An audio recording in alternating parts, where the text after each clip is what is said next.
quisiera compartir con ustedes un tema que está en mi corazón hace muchos años. Déjenme decirles que yo tenía una confusión. Va a ser graciosa, pero yo tenía una confusión.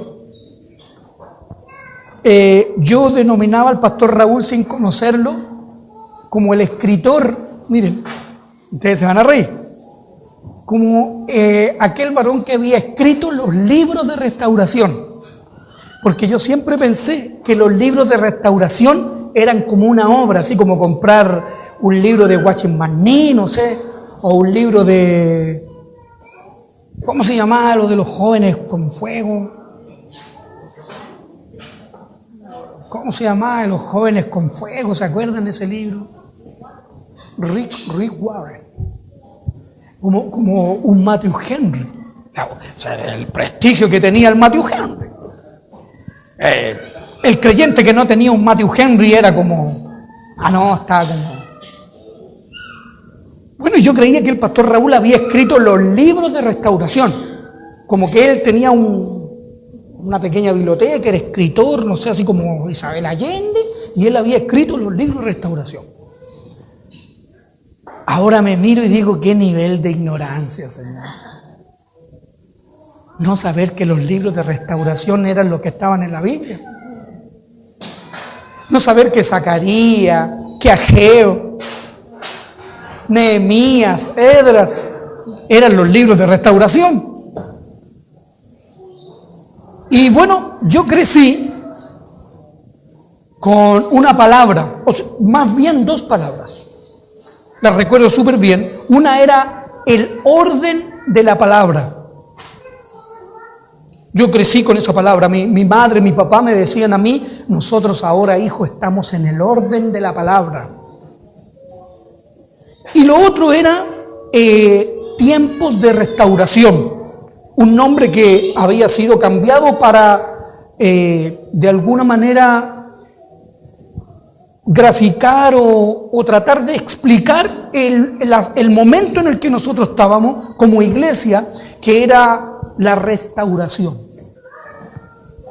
Bien, luego conocí al pastor Raúl, que estaba ligado, y como les digo, yo creía que había escrito los libros de restauración. Con el tiempo, en una oportunidad, parece que retumban, ¿no es cierto? En una oportunidad estuve en una conferencia que dio y le hice una consulta que fue bastante graciosa, recuerdo, porque le pregunté acerca de una congregación y él respondió, a la cual yo creía que era una iglesia madura. De hecho, creía que el pastor de esa congregación era de los más maduros que pueden haber en Chile. Y él me respondió, me llamó la atención, recuerdo muy bien que me llamó la atención que él hiciera un llamado adelante a esa congregación a recibir al Señor. Y eso me sorprendió. Yo estaba en el lugar. Y recuerdo que al consultar le pregunté a él por el asunto de la restauración. Y él me dijo, mira hermano, una de las cosas que yo he aprendido con los años es que los 5 ministerios, y digo 5 porque en respeto al pastor Raúl, a mí lo único que me importa, dijo, no es cómo me llamen, no es cómo me digan, aludiendo a que le podían llamar pastor, apóstol, profeta, no sé, los que conocen al pastor Raúl podrían, no importa, dijo, una sola cosa me importa de todo, la restauración. Que los 5 ministerios son para restauración. Así que ¿qué importa si es apóstol? ¿Qué importa si es profeta? ¿Qué importa si es pastor o maestro o evangelista? Todos colaboran con una cosa, la restauración, la edificación. La edificación es cuando usted trae una vida. Pero ¿y qué pasaba con nosotros? Necesitábamos realmente ser evangelizados. Y entonces vino un día y volví a la iglesia del cuarto, a la asamblea. Y recuerdo muy bien que al entrar en la asamblea de Dios, recuerdo también que había uno que cuando yo entraba salía por la puerta del lado. Eso significa que no quería recibirme, porque obviamente no entré de la mejor manera ni salí de la mejor manera, no voy a negar eso. Y uno reconoce el daño que uno puede haber causado a la iglesia. Delante del Señor, sí. Dijo Pablo, yo soy el primero de los pecadores. Si él era el primero, yo le voy tratando de quitar la punta. Porque sí, uno debe reconocer lo que hizo delante del Señor y que estuvo errado. Una vez que volví, recuerdo claramente haber mirado, alguien me llevó a la sala de música, de la cual yo estaba súper ligado, porque era músico. Y vi los estantes con los instrumentos ahí, y me recordé de algo en ese momento. Me recordé del Salmo 139, que dice, junto a los ríos de Babilonia nos sentábamos y allí llorábamos. Pero dice, colgamos nuestras arpas. Y los que nos habían llevado cautivos, dice, nos pedían que cantásemos. Y ellos le decían, pero ¿cómo vamos a cantar en tierra de extraños? O sea, en una situación de cautiverio. Y recuerdo que al entrar vi los instrumentos y alguien dijo, cuando miré esto vi la desolación. Y esa palabra también me hizo sentido. Porque creo que todos nosotros gustamos un poquito de esa desolación. El hecho de haber perdido lo que alguna vez teníamos. La manera en que cantábamos. Cómo animábamos las reuniones de culto. Y aún podría decir que llegamos a cierto nivel de fama. Qué fea la palabra. Pero en ese tiempo sí, yo la creía. Fama. Una vez tocamos, recuerdo, y alguien me vino a pedir autógrafo. Una persona me dijo, deme su autógrafo. Parece que yo iba con el Josué a comer empanada. Y me parece que siquiera íbamos a comer empanada en la hora del culto. No, parece que era al final. Íbamos bien. Pero nos pedían autógrafo. Y cuando yo miré esa situación, vi la desolación, lo destruido. Yo no pienso ahora si tuvo algún provecho. Y entonces ahí tomó sentido hace la palabra restauración. Así que lo primero que yo tenía que hacer, era restaurarme yo. Y habiendo formado parte de, no sé, no es un movimiento, pero sí un pensamiento correcto, no estoy diciendo nada contra ese pensamiento, sino correcto, habiendo formado parte de tiempos de restauración, no había sido mi tiempo de restauración. Mi tiempo de restauración era en ese momento o era a partir de ahí. Y dije, ¿y qué mejor restauración que ser restaurado por alguien que había gustado la restauración? Que en este caso era el pastor Raúl. Ninguna flor para el hermano, solo instrumentos, dice la Escritura. Pero sí alguien que hablaba con mucha autoridad acerca de haber sido restaurado de algunas cosas que uno arrastraba o que creía. No se trata de culpar a nadie, no es culpar, no. De hecho, casi agradecer a aquellos que estuvieron antes porque de alguna manera nos contribuyeron, sirvieron al Señor. Nabucodonosor era siervo del Señor.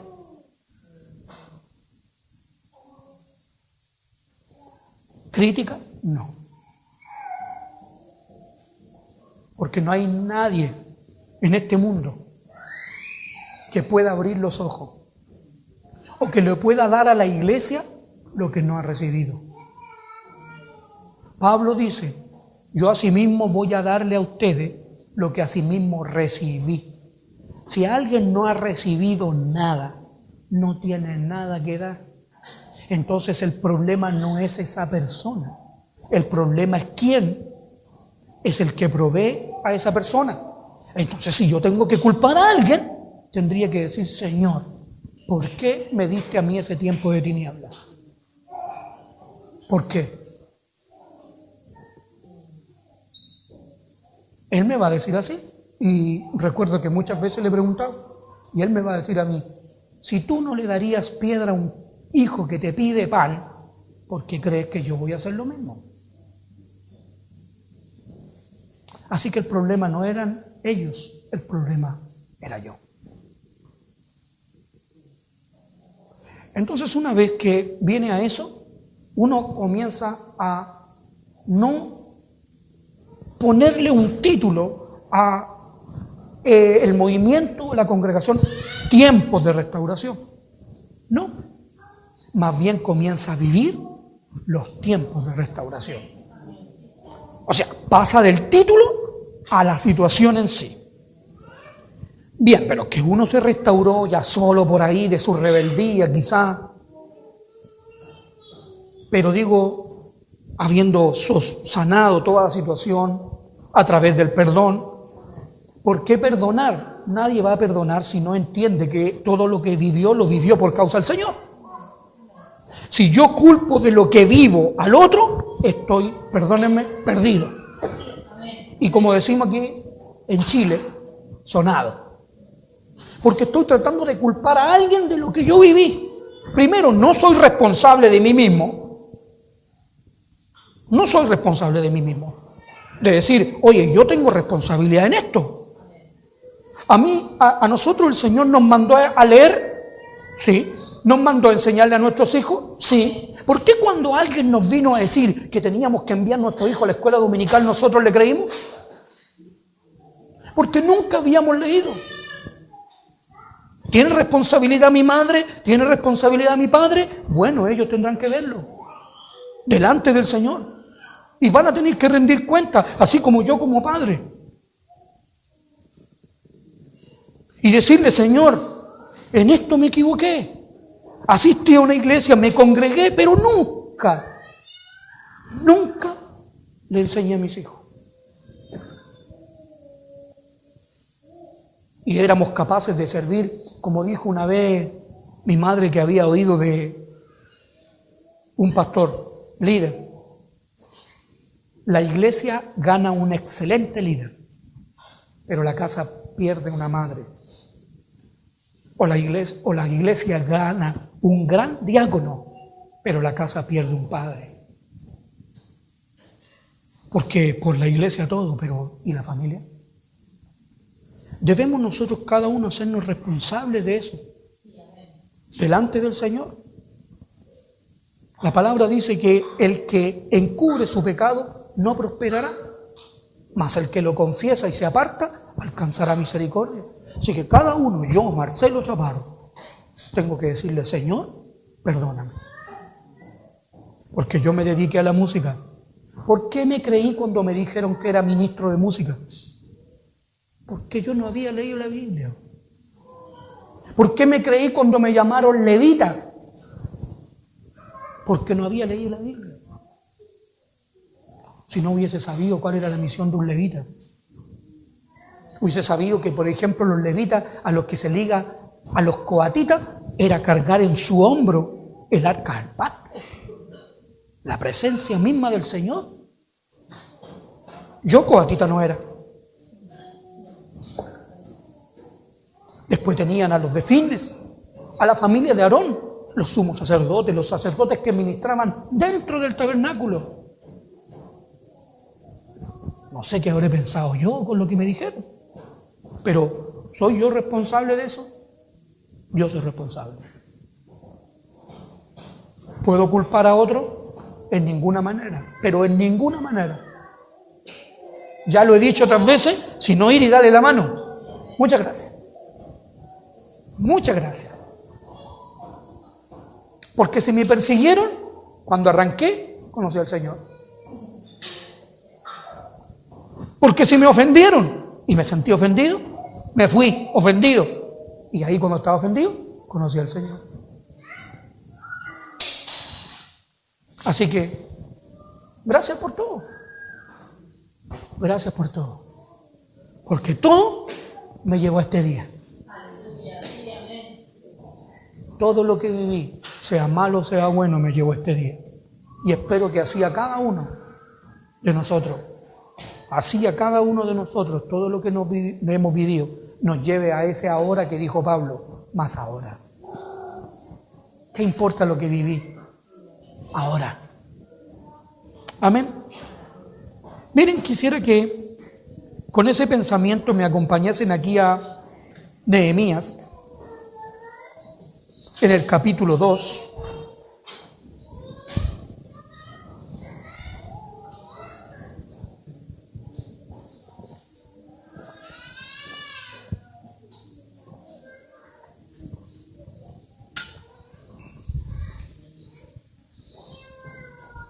Perdón, capítulo 4, ya empezamos mal. Capítulo 4.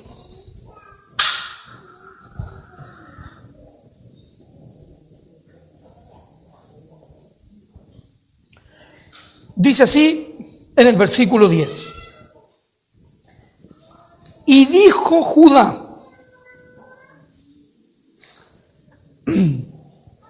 recuerden qué importante va a ser esa palabra. Y dijo Judá, la fuerza de los acarreadores se ha debilitado y el escombro es mucho. ¿Y qué cosa? Y no podemos edificar.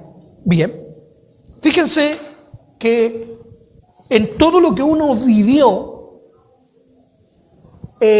lo que trajo al Señor, lo vamos a llamar escombros. Pablo lo llama basura. Los escombros son basura. Aquí dice que lo que impide que se edifique en una vida son los escombros. Ya hablando de solo la palabra edificar, tratar de edificar. Ya no puedo edificar si primero no limpio el terreno. Bien, eso es lo primero que tengo que hacer. Es sanear el terreno, limpiarlo, quizás aplanarlo, lo que sea, para que luego venga el que va a edificar. Pero ¿qué pasa si yo me encuentro con esa serie de lo que llamamos escombros? Él dice, no puedo edificar. No puedo hacerlo. Bien, entonces, ya, digamos que nosotros somos o queremos ser restaurados. La iglesia le llama restauración a personas que han caído en pecado o personas que tienen alguna dolencia y que venga para que sea restaurada su vida. No, restauración no es igual que edificación. Restaurar es arreglar algo que estuvo bien pero que se echó a perder. Edificar es edificar donde no había nada. Israel, o en este caso Nehemías, Zacarías, Ageo, tienen sentido de restauración porque Israel había sí edificado un templo. Y ese templo había sido destruido. ¿Por quiénes? Por Babilonia o por los caldeos. ¿Ok? Entonces, ahí sí tiene sentido de que yo algo rompí y bueno, yo lo restauro. Como algún hermano que nosotros conocimos que cuando se sale la pintura, y compra un tarro y lo pinta. Porque le gusta restaurar. Bueno, bien. Eso es restauración. Entonces la pregunta sería, ¿es restauración para aquella iglesia que fue templo, que fue iglesia? Sí. Bueno, estaría mal justificarse de que ya es la iglesia general, qué sé yo. Pero ¿qué tal la iglesia que nosotros conocimos? Sea la anterior, la su anterior, la más anterior, la anterior y la que viene por siglo. No referida a, no, la que estaba ahí en Playa Ancha, acá. No. Sino que la iglesia, llamémosla así, de todos los tiempos. ¿Qué tal la iglesia que nos presenta los hechos? ¿Cuánto ha sufrido por los años? Noten que, si ustedes ven, ya lo he dicho en otra oportunidad, Hechos termina aproximadamente en el año 47-48, después de Cristo. Se piensa que en el año 48 ya a Pablo le cortaron la cabeza y se acabó su ministerio, así que hasta ahí llega el Hechos capítulo 28 y la historia. Pero si ustedes se dan cuenta, Primera de Juan y los libros de Juan, que era el más chiquitito de todos, se abren en el año 97 o 100. Por ende, digamos que la escritura cayó en un abismo desde el año 47 al año 100. O sea, no había ahí palabra. Es como los 400 años de silencio, pero ahora en chiquitito. Desde el año 47 al año 100, o 97, en que Juan comienza a escribir las cartas de Primera de Juan y además el Apocalipsis. Si nosotros notamos, se van a dar cuenta que Apocalipsis parte viendo al rey y desde el capítulo 3 en adelante, él comienza a definir la iglesia, pero no una iglesia gloriosa, una iglesia que ha venido, ¿cómo? En decadencia.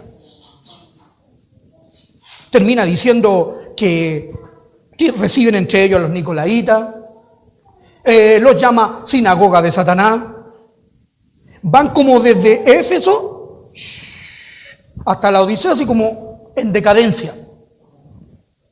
Juan ve eso. ¿Cuántos años? Ya, cerremos 50. Cerremos 50. Al 90, ¿cuánto habrían? Porque es aproximado. Así que como del 47, podría ser 87, 90, 92, quién sabe. Pero se aproximaría a 440, digamos 40 años. Miren, porque como el Señor, 40 años. Si en 400 años quedó la escoba, en 400 años la escoba, y después de venir el Señor en 40 años nomás, ya estaba la escoba. ¿Cómo creen que está ahora la cosa? Habiendo la iglesia pasado por persecución, perseguían a los judíos, ¿se acuerdan? Luego persiguieron a la iglesia y luego la iglesia perseguía. O sea, la iglesia era perseguida, echa a los leones y todo eso. Luego la iglesia perseguía, porque eso se llama periodo de la Inquisición. Miren todos los procesos que hemos vivido. Al punto que luego tenemos que llegar a Lutero, a los que nosotros les llamamos reformadores. Pero también les serviría la palabra restauradores. Están reformando, restaurando. Si alguien decía que la salvación, qué sé yo, la salvación era porque yo pagaba, y viene otro y dice, no, la Escritura dice que somos salvos por la fe en Jesucristo. Está restaurando lo que siempre fue. Ya. Pero entonces dice, yo no puedo entrar con esto a restaurar, porque el problema que hay en la iglesia es los escombros. ¿Vamos como captando? Estoy usando una introducción súper larga. Lo que me impide a mí es los escombros. Así que lo primero que uno hace, antes de cualquier cosa, es hacer una evaluación. Yo evalúo. Usted va a restaurar una casa, lo que sea, usted evalúa. ¿Me gusta este color? Cambié el comedor, es de otro color, ahora necesito este color. Voy a arreglar el techo. No puedo colocar la ampolleta pelada. Tiene que ir con una lámpara. Luego la lámpara tendrá que ser de ese cristal, de esas que venden ahí en Viña, ahí donde está el reloj de flores más allá. El otro evalúa y dice, mira, no, parece que vamos a tener que comprar en el Sodimac, pero todo eso es, o en los chinos, no, los chinos no, los productos chinos no. Pero va haciendo una evaluación porque va restaurando todo. Bien, si en la iglesia, entonces nosotros también hagamos evaluación. Bien, entonces, evaluemos. En Ageo,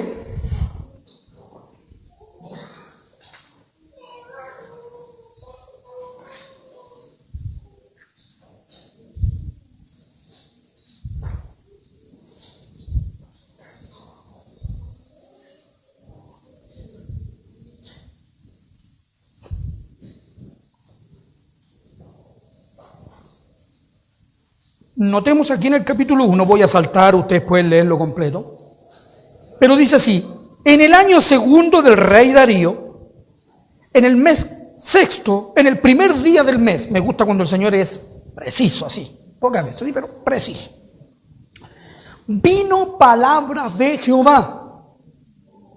No es ningún movimiento, no, la restauración no es el movimiento de alguien, no es que a alguien se le ocurrió, no, es palabra de Jehová. En ese mes, en ese día, en ese año preciso, vino palabra de Jehová por medio, sí, el medio es el profeta Ageo, pero la palabra viene a Zorobabel.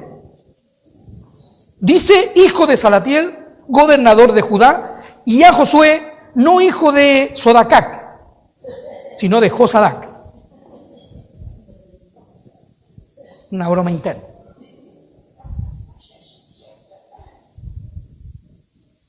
Siempre tratamos de descubrir ahí la sol. Sodacac, decía. Josadac.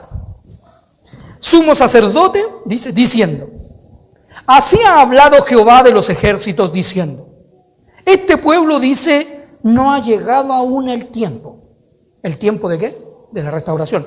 Tiempos de restauración. No ha llegado aún el tiempo.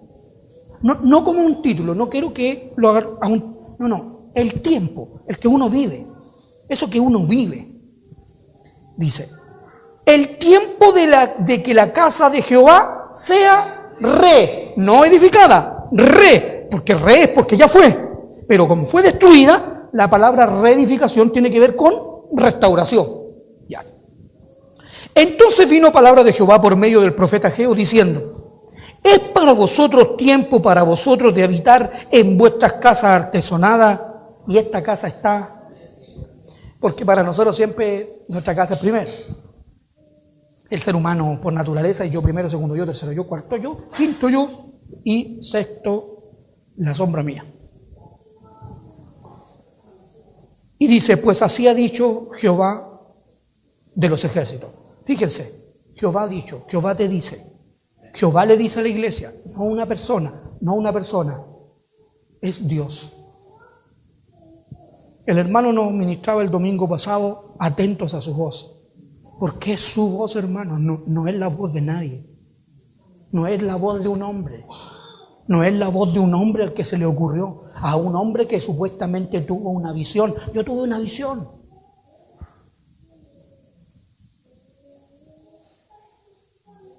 La visión es la escritura. La visión del hombre es la palabra del Señor. Lámparas a mis pies y lumbrera mi camino. Eso es lo que alumbra mis ojos. El Señor nos da visión, pero no visión de cosas así como la visión de un movimiento religioso. No. Yo diría que la primera visión sin temor es de nosotros. Y dice: meditad bien. ¿Sobre qué cosa? Así que es de nosotros. No tiene que ver con otro, no tiene que ver con otros. Tiene que ver conmigo. Tiene que ver con lo que nosotros somos o con lo que nosotros fuimos. Medita en tus caminos. A ver, dice: sembráis mucho. ¿Y qué cosa? Si se trabaja. Sembráis mucho, recogéis poco. ¿Coméis? Miren, ya, ligámoslo a comida, pero liguémoslo a la iglesia. Sembráis, ¿sabes lo que es sembrar? El sembrador salió a sembrar, evangelismo. Evangelismo, 3 años de evangelismo en el mismo evangelio. ¿Cuántas personas? Ninguna. Después le llamamos evangelismo quizá la carpa. Nosotros conocíamos las carpas. Las carpas de evangelismo. ¿Cuántas vidas de las carpas? Ya por lo menos sembrábamos. Yo no estoy hablando en contra del evangelismo, ¿no? Sembrábamos. Pero ¿cuántas vidas? ¿Eran hartas o pocas? Pocas. Y ahora no miramos si lo genuino de esa alma. Porque uno puede ganar un alma y sentarle en la iglesia, pero esa persona no manifiesta fruto en su vida. ¿Cuántas personas que en la iglesia andan de iglesia en iglesia, esta iglesia, después va la otra, después va la otra, después va la otra, después va la otra, siempre buscando la que le acomoda, sin ningún compromiso? ¿Saben? Hay iglesias que me llaman la atención. Bautiza todos los años 15 personas. 15, 12 personas, 15 personas, 12 personas, bautizan. Todos los años bautizo. 15, ya. Y usted lo va a ver y la iglesia tiene 12 personas. ¿Y dónde están las 4 años de bautismo? 4 años de bautizar. Si usted suma 12, ¿cuántos son? 48 personas, más las 12 que tenían. Deberían ser 60. Pero si bautiza todos los años 12 o 15, ¿dónde están esas vidas? Si la iglesia sigue teniendo 12. ¿Dónde están los genuinos? Por eso les digo, sembrar y es evangelizar, ir hacia allá, pero no recoger nada. Luego, comer y no saciarse. ¿Nunca les pasó que usted va a una reunión del culto y la palabra no lo llena? No lo llena. Va a un retiro de matrimonio y la persona que le hablaba del matrimonio de él. ¿Cómo que si el matrimonio de él fuera perfecto? Yo digo, claro, nos hablan del matrimonio pastoral. Seguro que porque es pastor el matrimonio es mejor.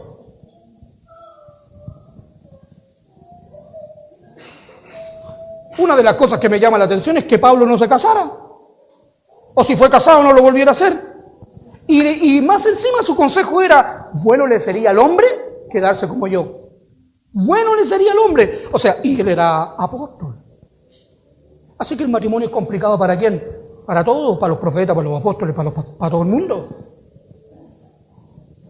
Así que el pastor no podría venir como a mostrarnos el matrimonio perfecto. No tienen conflicto. No, nosotros ¿qué queremos oír? No la experiencia de alguien. Nosotros queremos oír del que hizo el matrimonio. Pero noten que vamos teniendo ese tipo de cosas. Así que va a la reunión de matrimonio, pero no sale saciado. No lo llenó. O escucha tema, pero usted no recuerda. No me acuerdo, ¿qué me enseñaron? No. O chiste. Recuerdo una vez que hicimos un seminario. Oigan, recuerdo que si a ustedes le dijeran, y ustedes piénsenlo, tienes que hacer un seminario en los que tienes que dar durante 3 días 7 temas. Si ya cuando a uno le dicen que le toca predicar el día domingo, ya tirita. El día domingo, un puro mensaje. Le toca predicar a la mujer, hermana. No, un mensaje. ¿Se imaginan 7? La responsabilidad que significa. Y viene alguien y predica uno de los temas. Yo tengo que tener un tema. Y al final su tema, un montón de chistes. Tantos chistes, no estoy en contra de los chistes, de repente los chistes a veces es como el torroncito de azúcar que la palabra está dura, un torroncito de azúcar y uno se ríe y como que se le olvida la pena de lo que está escuchando y es bueno. Pero muchos chistes al punto que luego, ¿sabes qué? Como se estaba grabando el seminario, por favor, este mensaje no lo coloque en los videos, porque fue pura chacota, ¿se imaginan?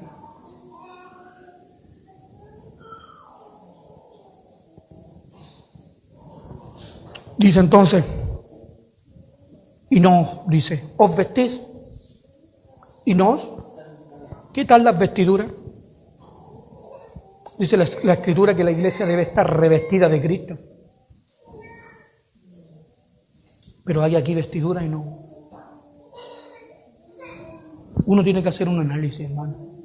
La iglesia no es, de verdad, hermano, se los digo, y a cualquiera que esté escuchando, la iglesia no es reunirse a tocar musiquita, a cantar, a saltar.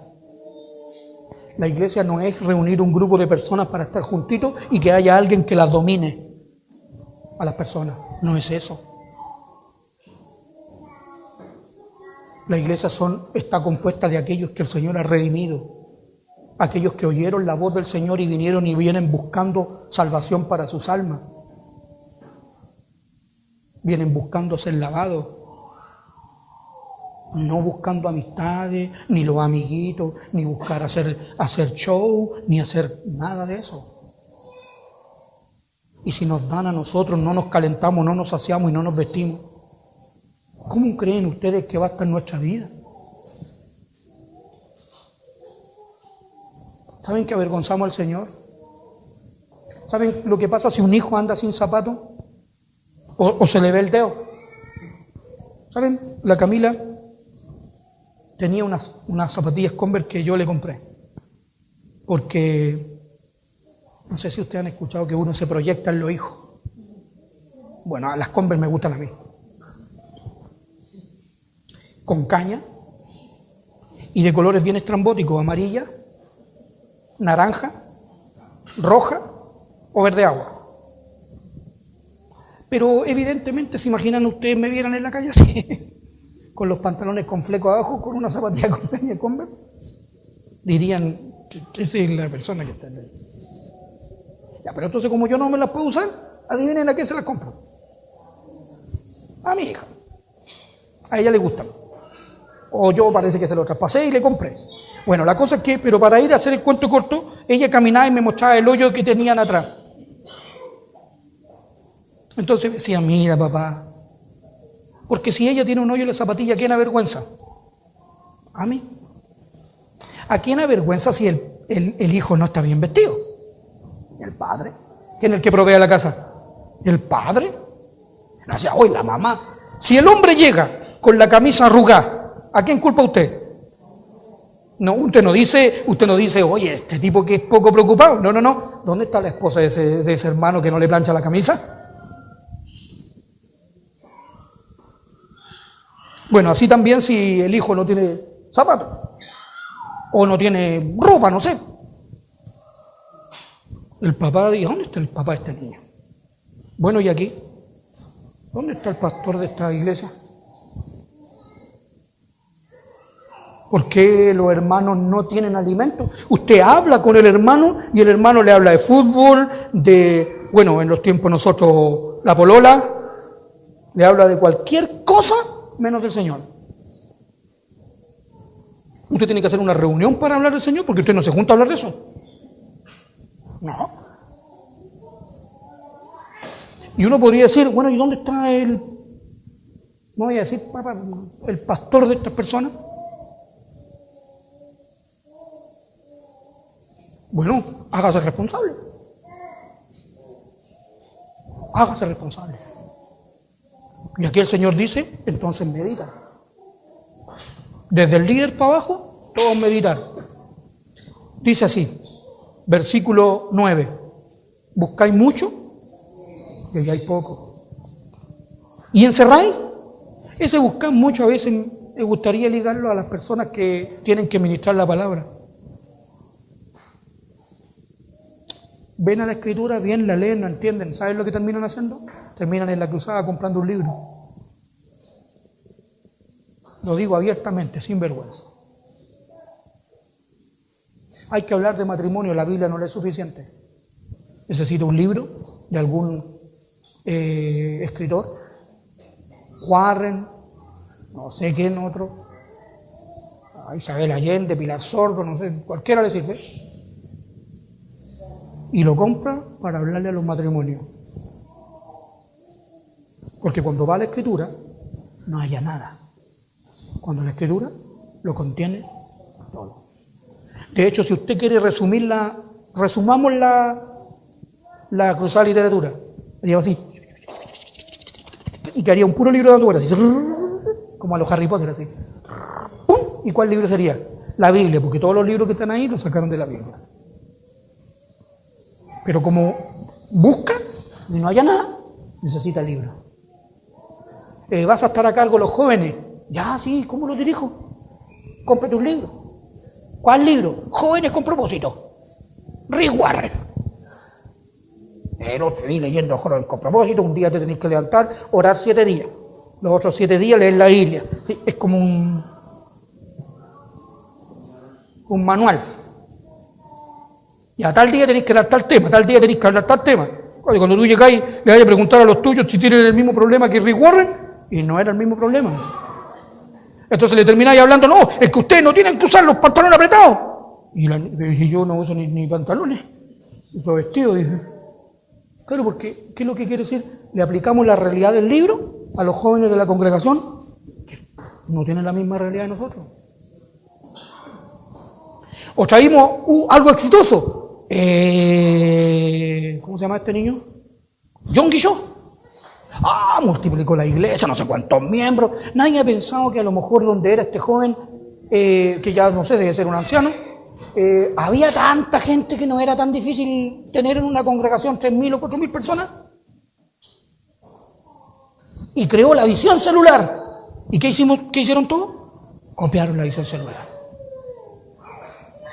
No faltó, y también así, esto se llama decir las cosas careval, aunque no me invite nadie, pero bueno, las cosas hay que decir. Y viene otro, nos faltó el que dijo 6.000 miembros, wow, 10.000, a 1.000 pesos de diezmo, a 1.000 pesos de diezmo, wow. Y nos salta el castellano, Arévalo, ¿cómo se llama? ¿El castellano? César Castellano. Y nos crea el G12. Que hace no más de 2 años atrás, una de las iglesias donde nosotros pertenecimos estaban asustados que se le había metido el G12. Estaban tratando de sacar el G12. Ya lo tenían no sé cuántos años. Pero no sé cuántos años que ya estaba esa cuestión o ese asunto metido en la iglesia. Porque el otro dijo, ya en Colombia dijo, chuta, de 15.000 miembros aquí en Colombia, G12, 12 más, invita a tus amigos, los vecinos, todos. Uy, la pura ofrenda. ¿Cuánto tengo? Estaba pensando en la alma, estaba pensando en el dinero. Hoy tenemos ahí la iglesia siendo expuesta por medio de un hombre que dijo que tenía 160 millones de pesos en la tarjeta porque en caso de cualquier cosa. Como cualquier chileno normal.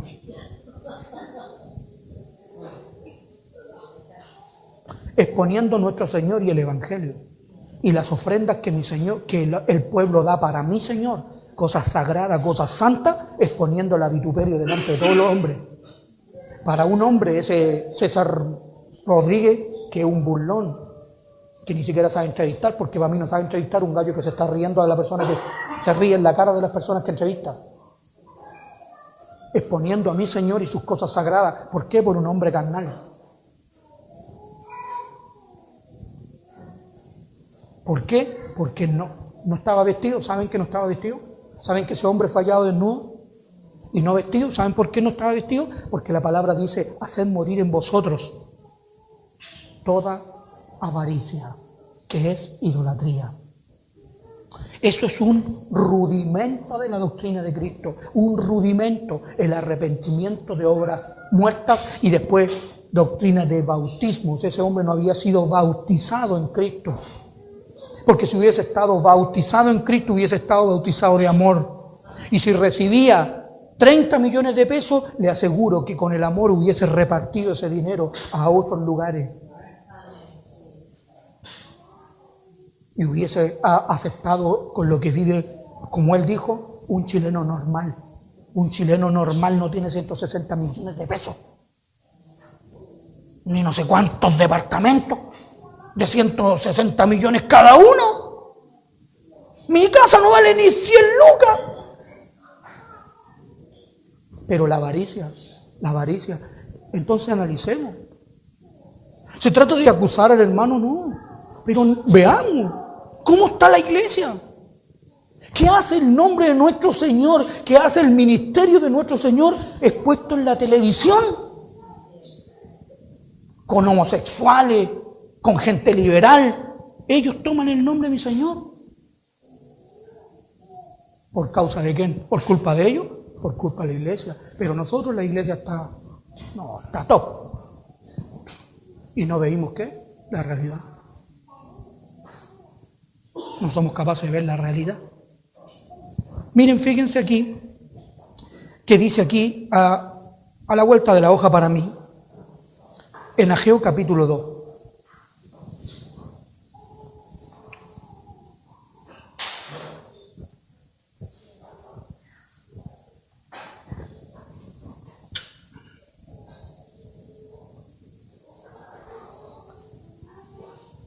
Capítulo 2 y versículo 2.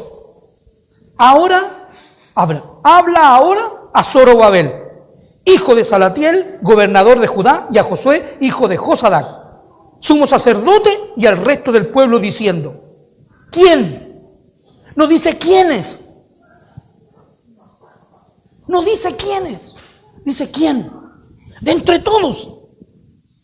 ¿Quién ha quedado entre vosotros que haya visto esta casa en su gloria primera? Hablemos de la iglesia. Ya, no de la que salí, insisto, la iglesia en general. ¿En esa iglesia está incluida de la que salimos? Por supuesto que está incluida. Aquí todos son responsables. Dice, y la pregunta sería, ¿y cómo la veis ahora? ¿Saben que el hombre no responde a eso? No responde. ¿Saben que el Señor hace preguntas bien interesantes? ¿Se acuerdan cuando le pregunta a Adán? ¿Dónde estás tú? ¿Sabría Dios dónde está? Y después otra pregunta, ¿dónde está tu hermano? ¿Sabría el Señor que lo había matado? Sí, sabía. Y ahora viene y dice, ¿quién ha quedado que haya visto? ¿Saben? La pregunta no es si el Señor sabe. La pregunta es si nosotros sabemos. ¿Dónde estás tú? Estoy en la iglesia. ¿Estás seguro? ¿Dónde está tu hermano? ¿A qué le importa? ¿Se han puesto a pensar en eso, hermano?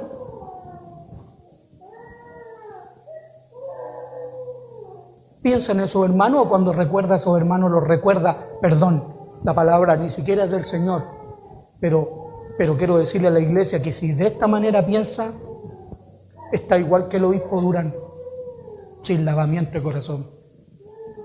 O cuando piensa en su hermano de antaño, piensa con odio.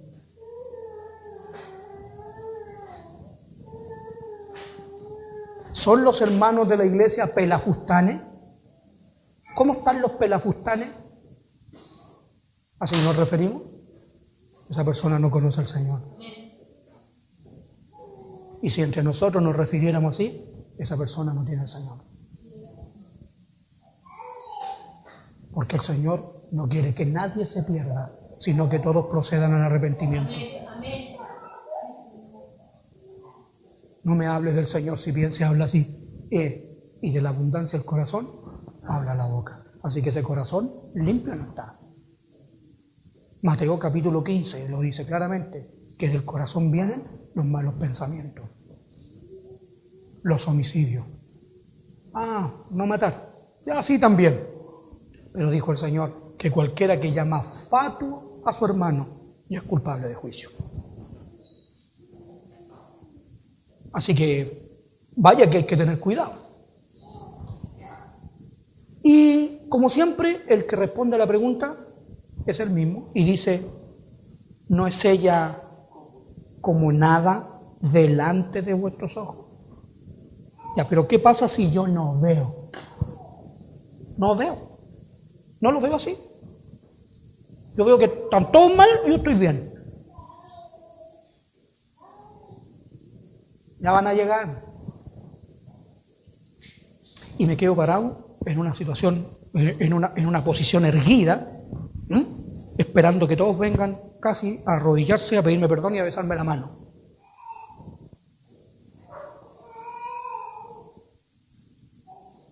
Qué corazón más altivo.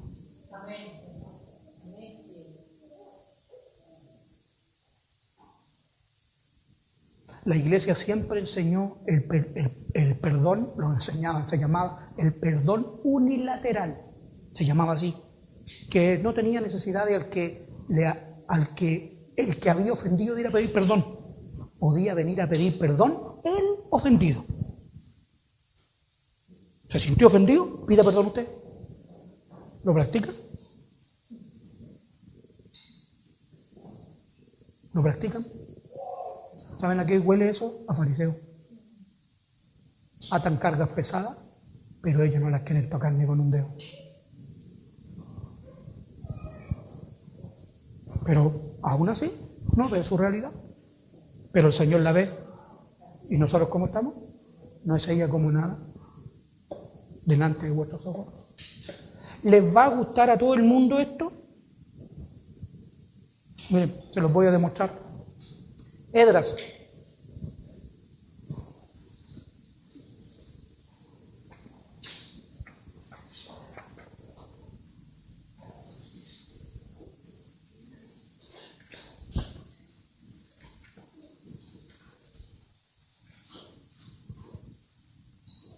Esdras en el capítulo 3.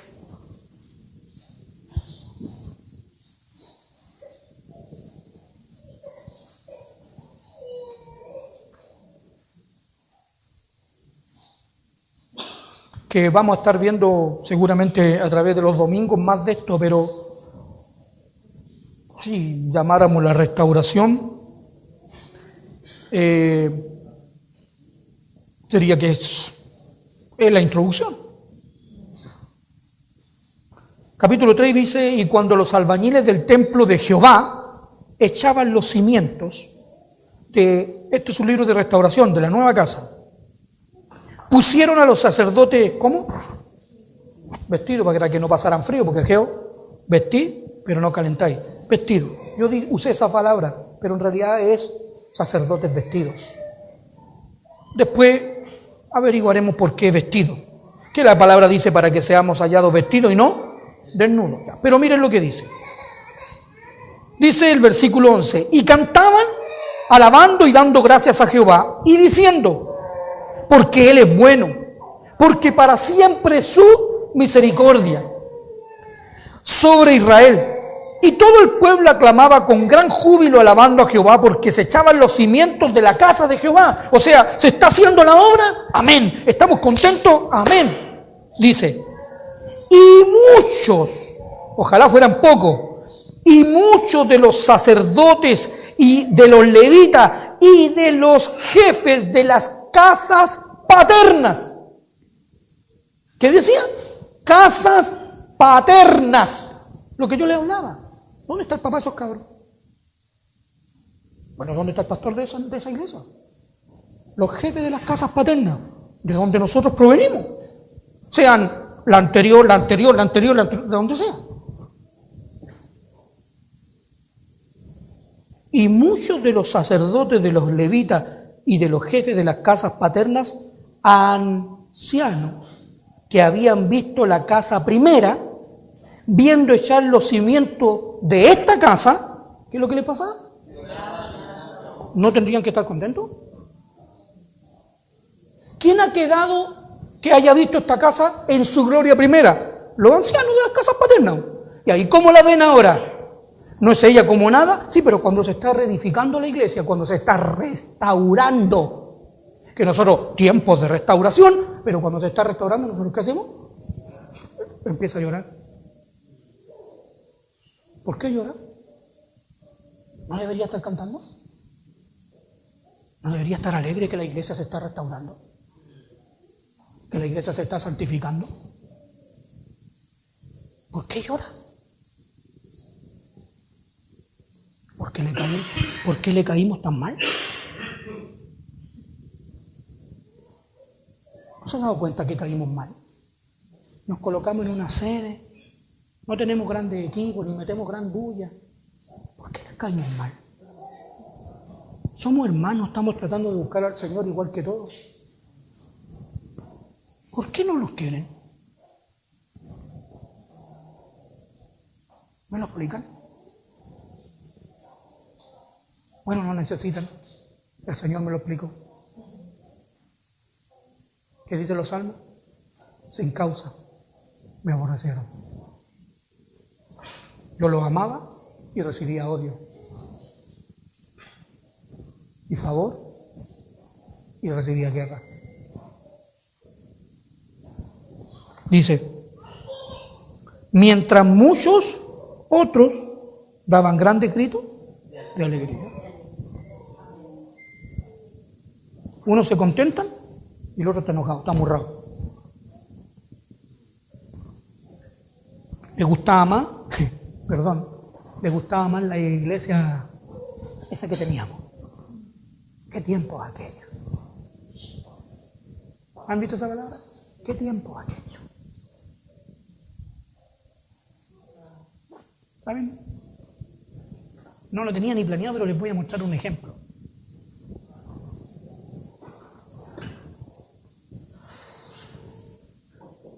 Mi Biblia cambia y la necesito. No sé si lo puede encontrar en esta. Pero dice así, a ver, veamos Job.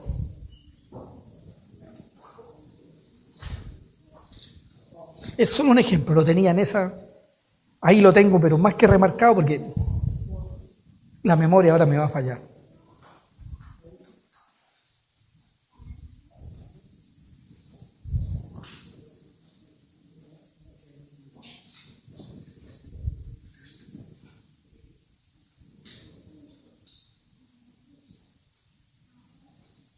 Pero no lo voy a encontrar aquí, hermano. No te sientas culpable, Cami, porque no es tu culpa.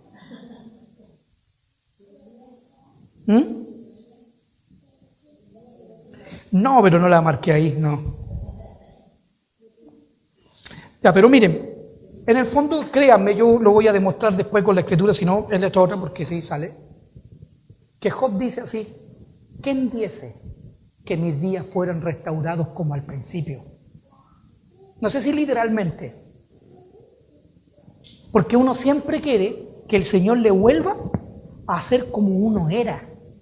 O sea, Job era de una manera, Dios lo destruye y él dice, chuta, yo quisiera volver, pero ¿a cuál periodo? A Job capítulo 1. Perfecto. Job 14, ¿cuánto? Job 14, 13. ¿Ya?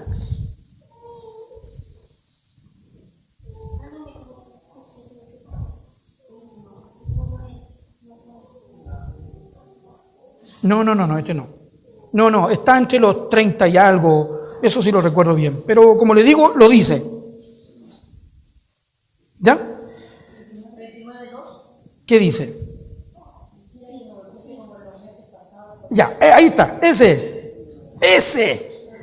Dice, con exclamación, ¿quién me volviese como en los meses pasados? Como en los días en que Dios me guardaba, cuando hacía resplandecer sobre mi cabeza su lámpara y cuya luz yo caminaba en la oscuridad, como fui en los días de mi juventud, cuando el favor de Dios velaba sobre mi tienda, cuando aún estaba conmigo el Omnipotente y mis hijos alrededor de mí. O sea, él dice, ¿quién me diese que vuelva a esa? Bueno, la persona que está anhelando que como que vuelva a eso. Es como la esposa separada que anhela que el marido vuelva a la casa. Y que quien diera que ese hombre volviera a mi casa para que volviera todo a ser. No. Dios no quiere eso. ¿Qué dice Job capítulo 42? Y fue el postrer estado de Job mejor que el primero. O sea, el Señor quiere hacer las cosas iguales que antes. No, las quiere hacer mejores. Entonces el otro está anhelando esa iglesia. ¿Quién diera que volviéramos a esa iglesia? ¿Se acuerdan la música? ¿O se acuerdan los conciertos? ¿Se acuerdan el templo, la silla?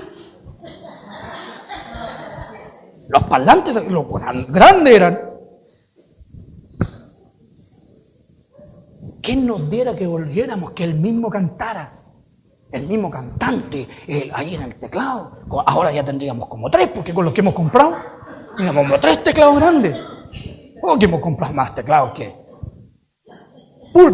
Púlpito hemos tenido re poco, pero teclados hemos tenido un montón. Bueno, teclados, más esos parlantes de retorno, diríamos nosotros.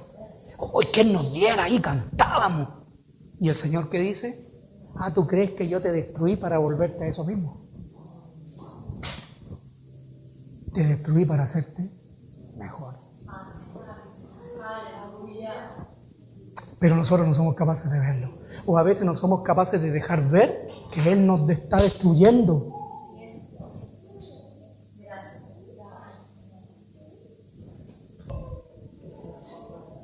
Lucas capítulo 6, verso 39. Dice así.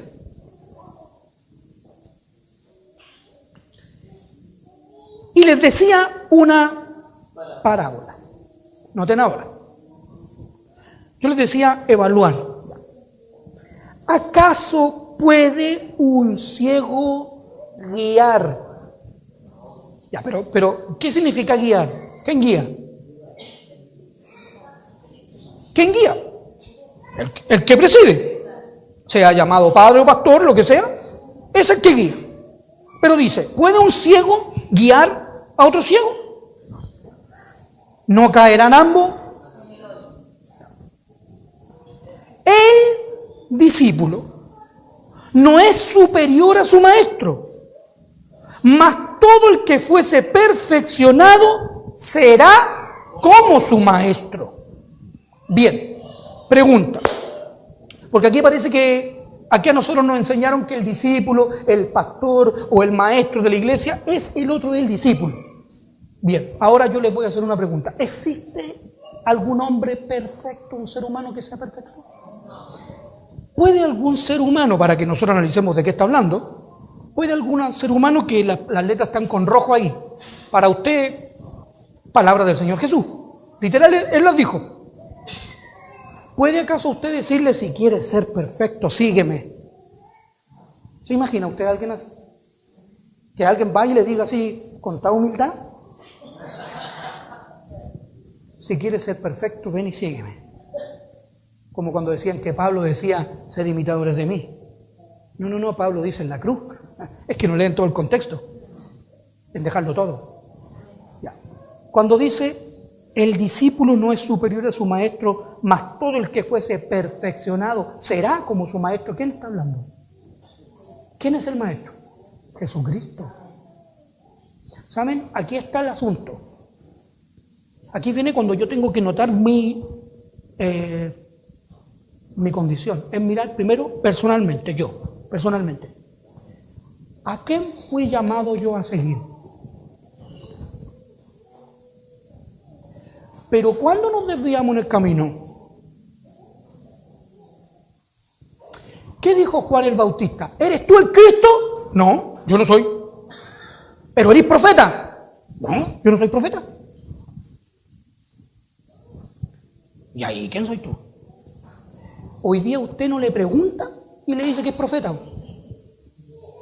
Usted ni siquiera le pregunta. Pastor. Chuta, yo ni siquiera le pregunté. ¿Le pregunté eso yo? Me contaba a mí hace poco un matrimonio con el que trato, que llegaron y conocieron a alguien, buenas tardes. Así, literal, buenas tardes. Pastor de Rodelillo. Y él le dio nombre. Pastor de Rodelillo. Yo le dije así, ¿y no te dijo de cuál iglesia? Porque Rodelillo es grande. Era el pastor de todo Rodelillo.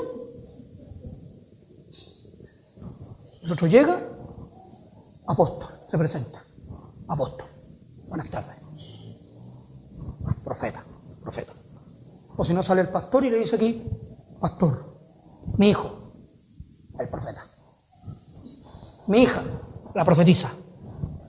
Mi yerno, apóstol. ¿Y usted ni le preguntó? Usted ni le preguntó. Sin embargo, a Juan el Bautista lo envió el Señor. Léalo en Juan capítulo 1. Y perdonen que me exalte un poco, pero es que hay niveles de arrogancia y nivel de falsedad que ya no lo soporto, y que me perdone mi Señor. Como él decía, siento celo. Si hay algo que es que esas personas no son hijos de Dios. Juan el Bautista ¿qué dices de ti mismo?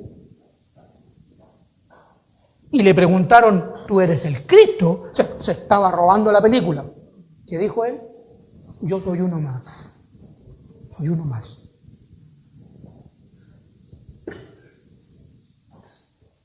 Y luego cuando tenía, que yo siempre les digo, tenía 2 discípulos nomás. Tenía 2. Una iglesia chica. Tenía 2. Que podía haber dicho, y cuando aparece el Señor, ¿qué es lo que dijo él? Síganlo a él. ¿Saben? Tomen en cuenta la iglesia en la mujer samaritana representando a la iglesia. Ella le predicó el evangelio al pueblo, pero diciendo que creyesen en aquel. Luego, ¿qué dijeron esos hombres? Miren, vamos a verlo. Marquen aquí, por favor. Márquenlo con esa cosita que está aquí. Y vamos a Juan 4, yo aquí no me equivoco. Si era en ese pasaje nomás. Juan capítulo 4. Me equivoqué porque esta aparece en todos los evangelios, pero es que aquí tiene una palabra clave. Por eso que la necesitaba yo.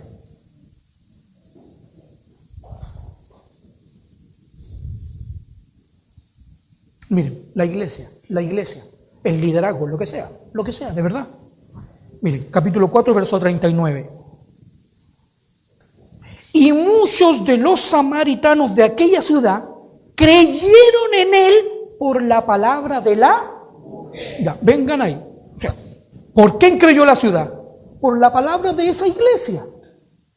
Una iglesia en la que el Señor había venido, de alguna manera le había creído, le había dicho los pecados, ella los había confesado, le había dicho, yo 5 maridos he tenido y el que tiene no es tu marido, llama a tu marido, no tengo marido, dijo, y reconoció al tiro. Bien, una persona así y cree en el Señor. Es el líder. Miren ahora, que daba testimonio diciendo, me dijo todo lo que he hecho. Entonces vinieron los samaritanos, ¿a quién? No a la iglesia.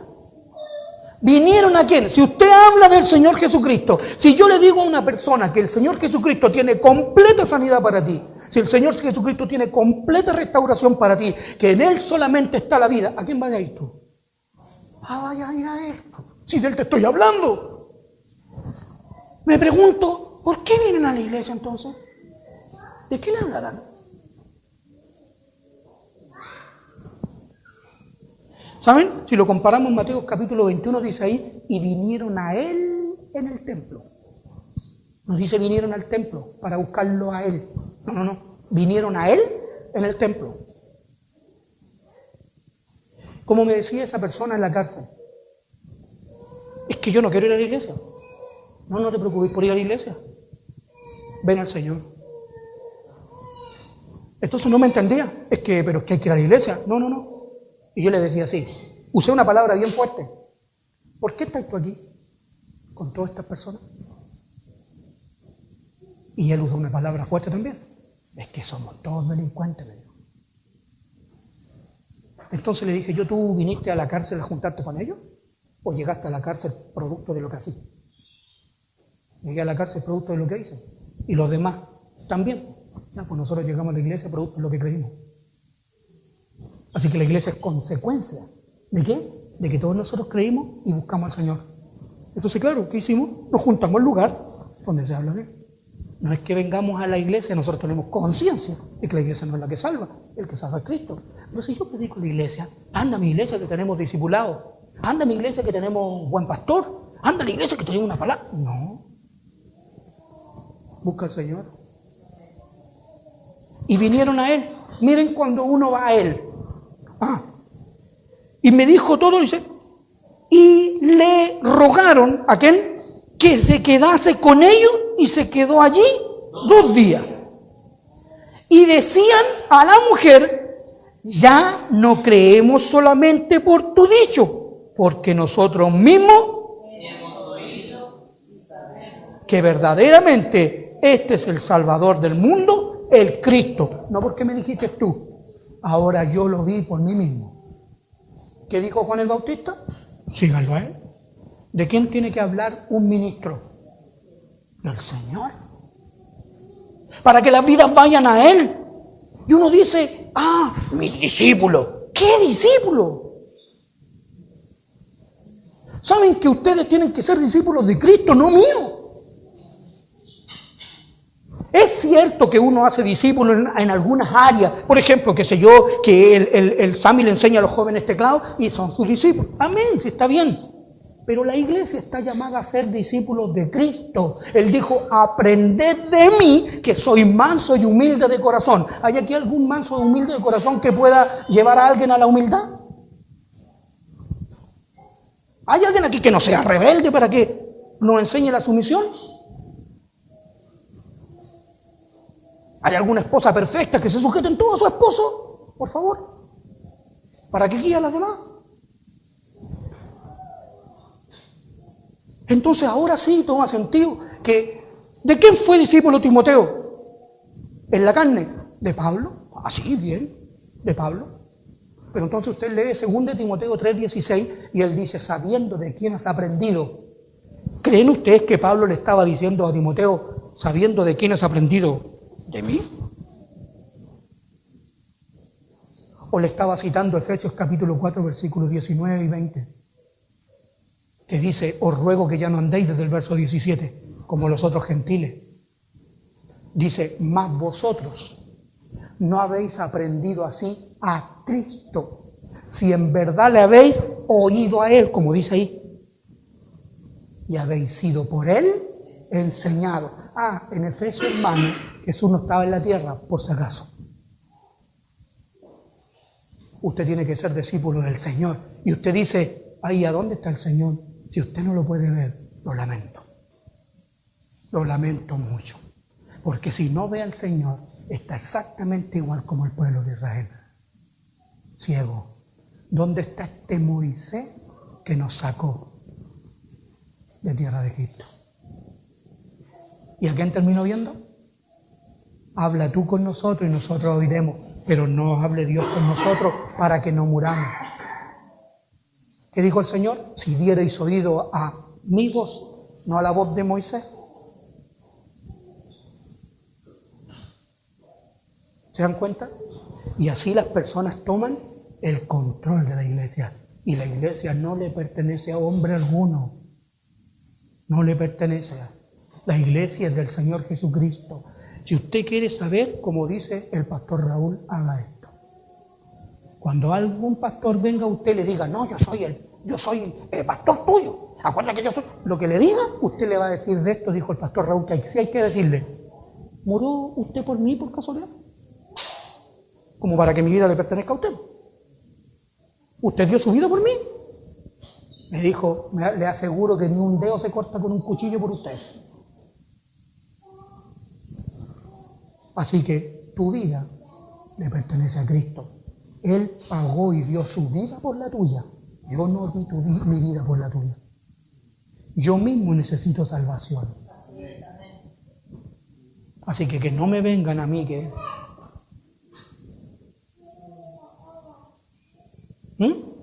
Bueno, volvamos allá. Me puse duro.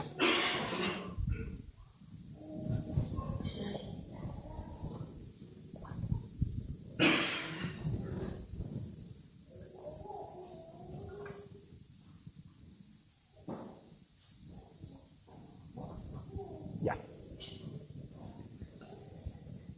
Dice así. Así que, mas todo aquel que fuere ¿quién puede perfeccionar a los discípulos? ¿Quién puede perfeccionar? Cristo. No hay ningún hombre que pueda hacerte perfecto. En Cristo está la perfección. Busquemos la perfección. Dice así. Y ahora, esta evaluación personal. ¿Ya? O sea, perdonen la expresión, es sola chistosa. El mono que usted ve cuando mira al espejo. Así que ese monito que usted ve frente al espejo, ese es al que le vamos a hablar ahora. ¿Por qué miras la paja que está en el ojo y no echas de ver o en el espejo? ¿Se captó? Ya. ¿O cómo puedes decir a tu hermano, hermano, déjame sacar la paja que está en tu ojo, o estás ciego? No mirando tú la viga que está en el ojo tuyo. Así que cuando yo evalúo, ¿qué tengo que evaluar primero? Mi vida.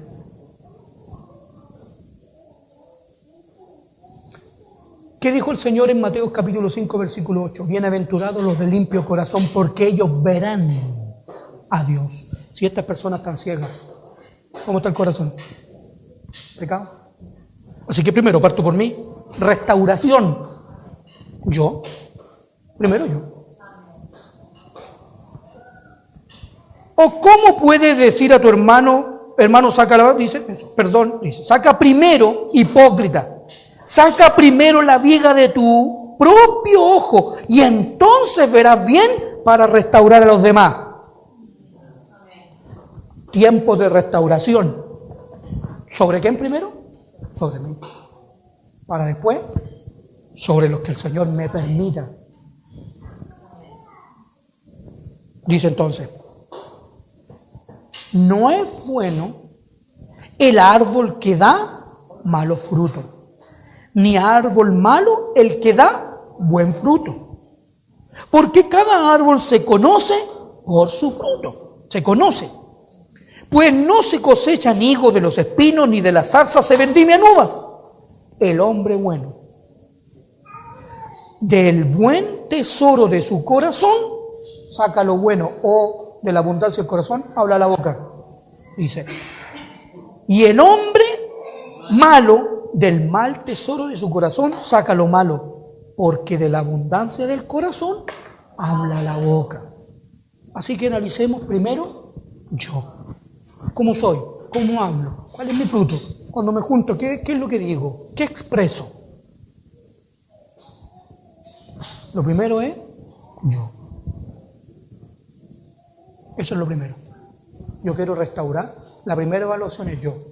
Quiero ayudar al matrimonio. Lo primero somos nosotros. Quiero ayudar vida. Yo y yo cómo estoy. Quiero hablar del púlpito acerca de... ¿Y yo? Y por último, para terminar, voy a terminar con un pasaje que luego va a tener sentido este otro domingo. Aquí, miren. Va a sonar un poco duro, pero lo voy a leer porque no he rehuido, dice Pablo, de enseñaros todo el consejo de Dios.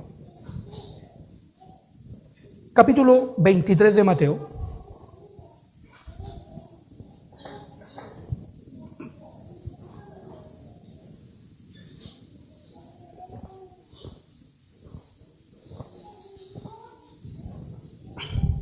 La otra doctrina que me duele, pero voy a hablar personalmente, es la de esto de que, bueno, el G12 y el asunto de la restauración, a esto que es volver al Señor Jesucristo por un asunto súper importante. Y para terminar, como les digo, hacer una evaluación de esto. Conocí a una muchacha, para concluir, voy a empezar mi conclusión. Hace unos años, que arriba de una tarima, quizás predicando, no sé, no recuerdo, me parece que el contexto era enseñando, dijo a la audiencia que ella no reconocía o no veía a sus padres espirituales. No los podía reconocer. Por haber solo dicho eso, la llamaron a terreno para decirle, ¿cómo tú no ves su padre espiritual? ¿No te das cuenta que el pastor es el padre espiritual que tú tienes y tú no lo reconoces?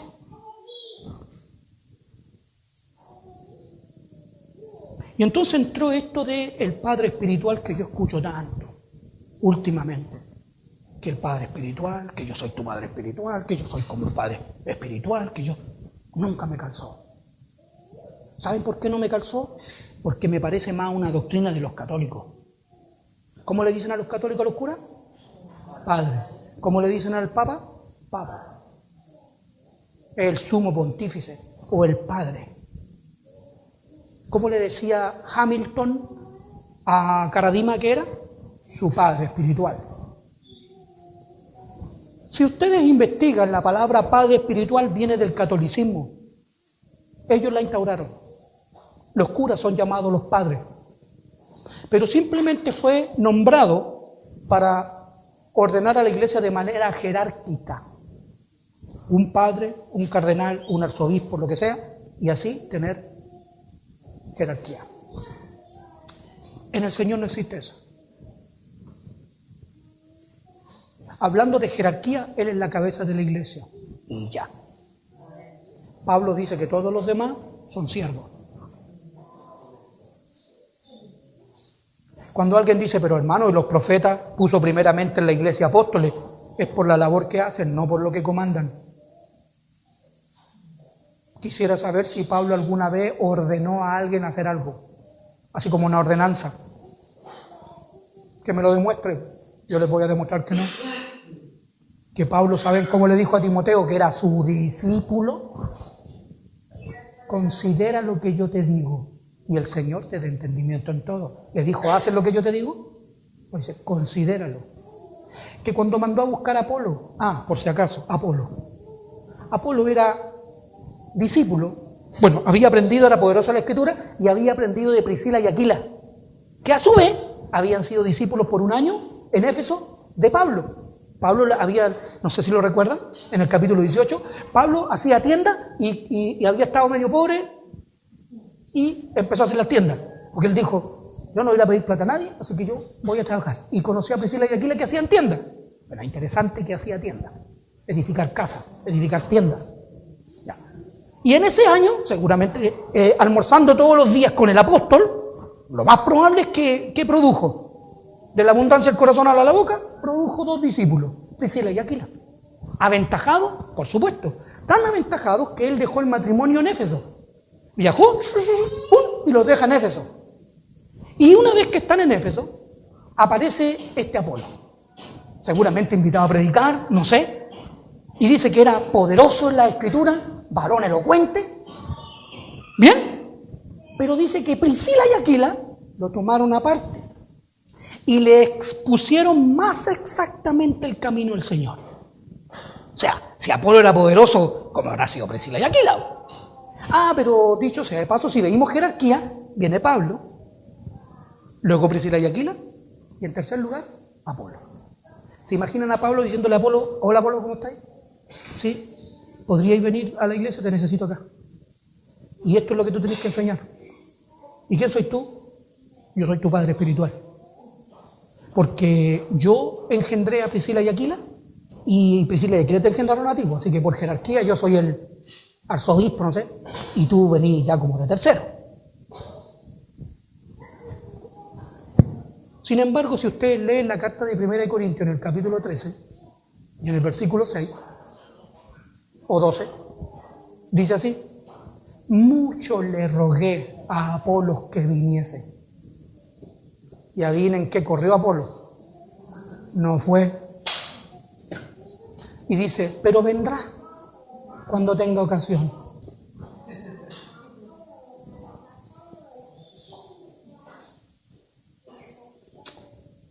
Pablo era gobernador de Apolo.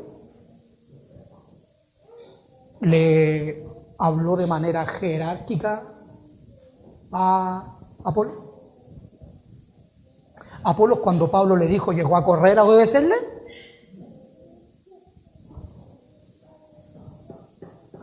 O Bernabé, otro ejemplo. O Bernabé le dijo a Pablo, quiero llevar a Juan Marcos. Y Pablo le dijo, mande al arzobispo. No. ¿Quién fue el primer apóstol? Bernabé. Él llegó, ¿quién lo llevó a Antioquía?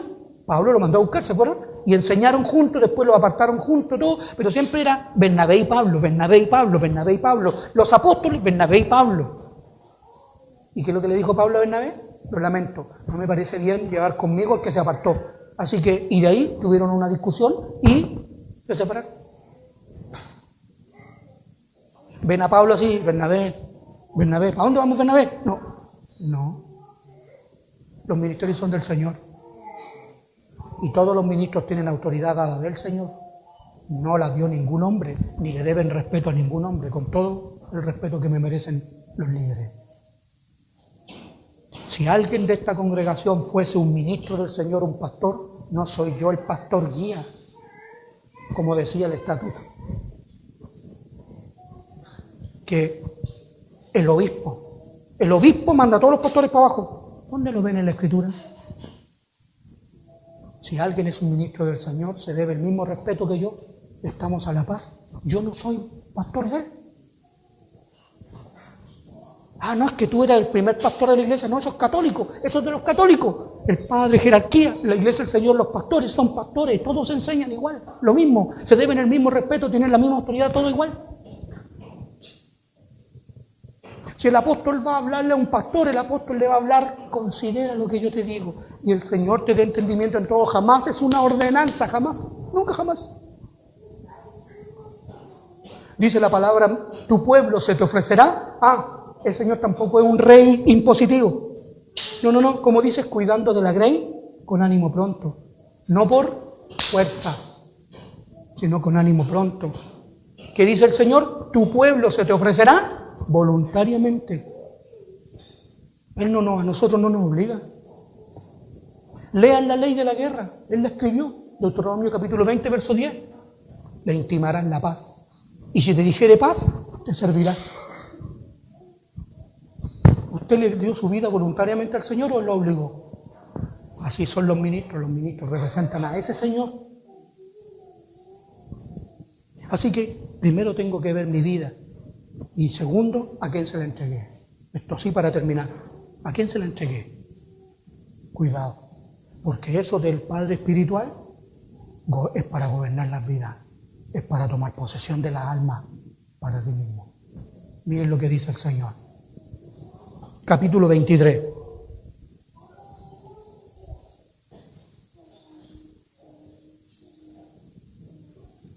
Y quiero aclarar, no es contra nadie. La palabra dice pesar los espíritus, no las personas. El espíritu de las doctrinas que se enseñan en la iglesia, que han hecho que la congregación no vea su propio estado y no pueda ser restaurada. Dice así: entonces habló Jesús a la gente y a sus discípulos diciendo: en la cátedra de Moisés se sientan los escribas y fariseos. Así que todo lo que digan que guardéis, guardadlo y hacedlo, mas no hagáis conforme a sus obras, porque dicen, porque atan cargas pesadas y difíciles de llevar y las ponen sobre los hombros de los hombres, pero ellos ni con un dedo quieren moverla, ¿ven? Quieren que o enseñan el perdón unilateral, pero anda a hacerle tú algo a él. Él no va a pedir perdón. Antes hacen todas sus obras para ser vistos por los hombres. ¿Saben cuántas personas mantienen la unidad para no tener problemas? Eso es ecumenismo, no unidad. La palabra dice, como cantábamos al principio, mirad cuán bueno y cuán delicioso es habitar los hermanos juntos en armonía. Estar en armonía. Si hay alguien que no está en armonía conmigo, el Señor dice, no unáis en yugo desigual con los incrédulos. Dice, pues ensancha su filactería y extiende los flecos de sus mantos. ¿Está de cumpleaños? Perdón.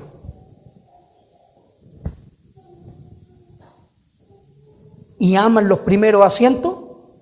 Está de cumpleaños. Hay que celebrar el cumpleaños, pastor. ¿A dónde lo vamos a sentar? ¿En la última día? No, le vamos a poner ¿a dónde? ¿A dónde le gusta estar? ¿A dónde le gusta estar?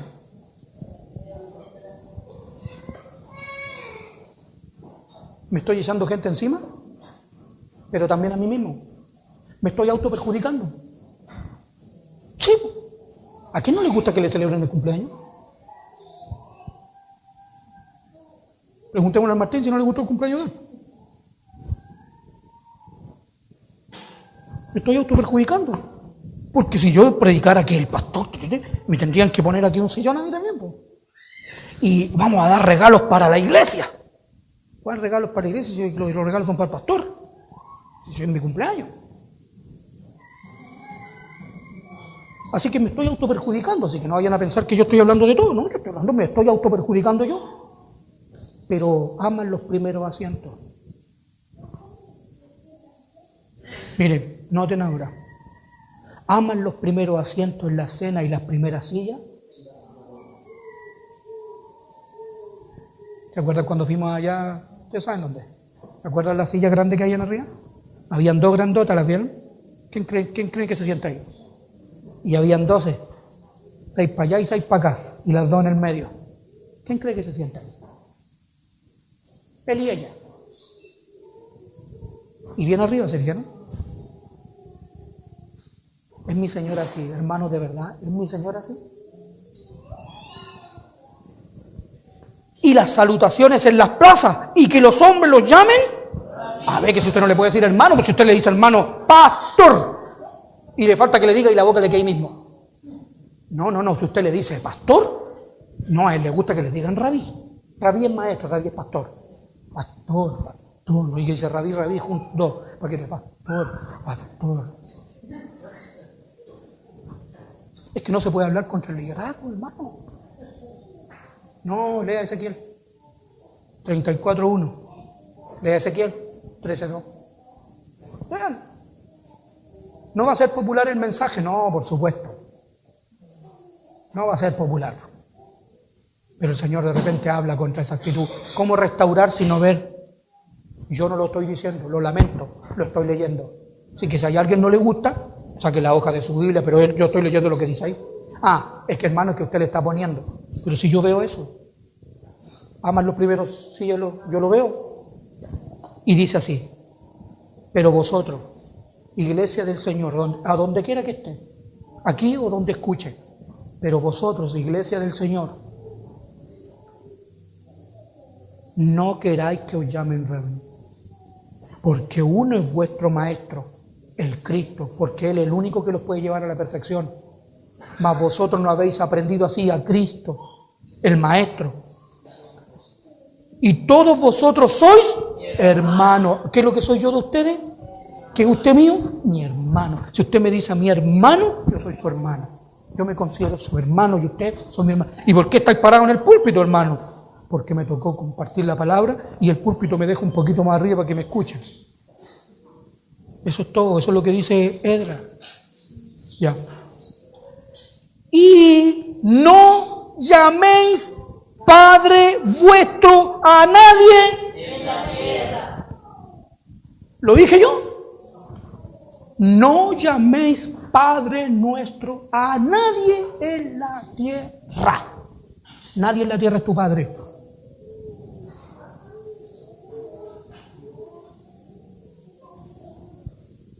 Porque uno es vuestro Padre, el que está en los cielos. ¿De dónde nacimos nosotros? A ver, ¿de dónde? Para que alguien venga y le diga, no, pero que está hablando Padre aquí en la tierra, en las cosas del Señor. No, pues en lo espiritual no, en lo espiritual es peor. Porque nosotros nacimos de arriba. Eso es lo que significa la palabra, nacer de arriba. Cuando dice nacer de nuevo, es nacer de arriba, nacer del cielo, nacer de Dios. Así dice el Señor, los cuales no son engendrados de voluntad de carne ni de voluntad de varón, sino de Dios, nacidos del cielo. Así que ahora, restauración. Sí, ¿a qué necesitas como maestro? ¿Y a qué necesitas como padre? ¿A quién tienes que volverte como padre? A decirle, Padre. Dice, porque uno es vuestro Padre, el que está en los cielos. Ni seáis llamados maestros, porque uno es vuestro Maestro, el Cristo, el que es el mayor de vosotros. ¿Saben por qué no somos restaurados? Por la falta de siervos. Porque el Señor vino a hacer una obra para terminar como Cristo, como Maestro. ¿Saben lo que vino a hacer? A servirnos. Y ese servicio, ¿saben cuál fue? Su obra, lavar nuestros corazones por medio de su palabra. Por eso Él dijo, vosotros limpios estáis por la palabra que yo os he hablado. ¿Saben por qué nuestra vida no se restaura? Porque hemos decidido hablar con hombres. Hemos aceptado que hombres nos digan que son nuestros padres. Hemos aceptado de llamar pastor o maestro a los hombres. Y nunca hemos oído la verdadera voz, la voz del Señor, la cual puede restaurar nuestras vidas. Y a quien usted le debe su vida. Usted le debe su vida a Él. Él lo va a restaurar. ¿Saben? Yo no fui restaurado en la iglesia. Qué raro. Qué raro es. Fui restaurado fuera de la iglesia. El Señor se acercó a mí fuera, estando fuera de la religión. Porque hay veces que es necesario que nos pasen muchas cosas para después el Señor decir, aquí estoy. Aunque tu padre y tu madre con todo yo te recogeré y ahora seré para vosotros padre y vosotros me seréis hijos e hijas. Salid de en medio de Babilonia, pueblo mío. Amén. Que el Señor les bendiga. Insisto, no es contra nadie, pero sí es la situación que cada uno debe analizar. Desde líderes hasta, amén, puestos en pie, hermano. Oramos a nuestro Señor.